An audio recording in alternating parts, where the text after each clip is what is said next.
Cantonment BRS అభ్యర్థి నివేదిత ఇంటి వద్ద డబుల్ బెడ్రూమ్ ఇళ్ల బాధితులు ఆందోళనకు దిగారు.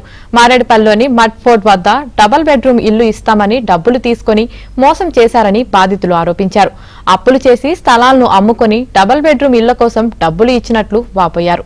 30 మంది బాధితుల నుంచి ₹1 కోటి పైగా వసూలు చేశారని ఆవేదన వ్యక్తం చేశారు.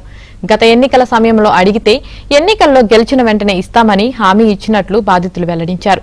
దివంగత మాజీ ఎమ్మెల్యే సాయన్న ఆయన కుమార్తెల సమక్షంలో డబ్బులు ఇచ్చామని వెంటనే తమ డబ్బులు తిరిగి ఇవ్వాలని బాధితులు డిమాండ్ చేస్తున్నారు. అడుకునే విధానంతో అడుకుంటాం గానీ డైరెక్ట్ గా మాట్లాడక ఇబ్బంది.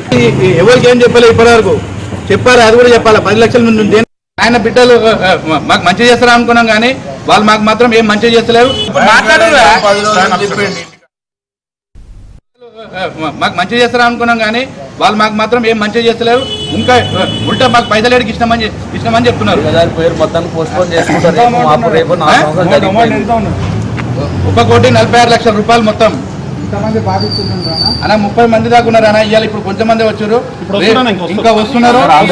పైసలు మొత్తం పైసలు మాకు కావాలన్నా. డిమాండ్ ఒకటే. ఎన్నో విధాలుగా ఇబ్బంది పెడుతున్నారు. ఫస్ట్ టైం అంటే సరే ఇంకా సాయన్న మీద అభిమానము, డబ్బులు ఎట్లు ఇచ్చినామో అట్లా అడుకుంటాంలే అనుకున్నాము. కానీ ఇక్కడ ఎవరైతే తీసుకున్నారో వాళ్ళే సమాధానం చెప్పకపోతే ఇంకెవరిని అడుగుతాము? అదైతే ఇబ్బందే ఉంది. మరి ఏదో ఎక్కడి వరకు దారి తీస్తుందో నాకైతే తెలియదు. ఎవరికి ఇచ్చారు, ఎంత ఇచ్చారు? ఇప్పుడు నేను ఇచ్చింది డబుల్ బెడ్రూమ్ కోసం అయితే ఇచ్చినాను పైసలు. కాకపోతే అవి మొన్న కొంచెం ఇచ్చిండ్రు రిటర్న్, ఇంకా నాకు కొంచెం రావాలా. దానికోసమనే తిరుగుతున్నాను. డైరెక్ట్ ఇంటికి కూడా వస్తున్నా, కాకపోతే కలుస్తలేదు మేడము, మాట్లాడతలేరు. డైరెక్ట్గా మాట్లాడి ఏదన్నా ఒకటి మాకు చెప్తే జవాబు చెప్తే మాకు కూడా కొంచెం సాటిస్ఫాక్షన్ ఉంటుంది కదా. ఇస్తామని చెప్తామని చెప్పి